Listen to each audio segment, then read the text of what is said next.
The blue watercolor orchid achieves its look through a special process in which dye is injected into the stem, giving the petals their bright, gradient coloring.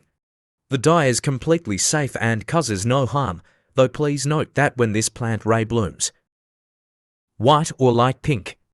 This is a Phalaenopsis orchid, which typically blooms about once a year for up to 3 months. Non-toxic to pets. Each plant is unique. Size and shape fluctuate by season, so all measurements are shown as a range. Orchid measures between 20 to 28 tall from the soil line to the top of the foliage.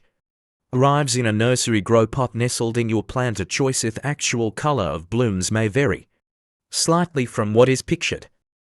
Plant Cara thrives in bright indirect light, but can tolerate medium indirect light.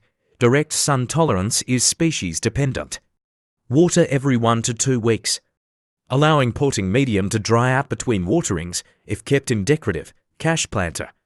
Pour out excess water after watering. Expect to water more often in brighter light and less often in lower light. This plant can benefit from extra humidity.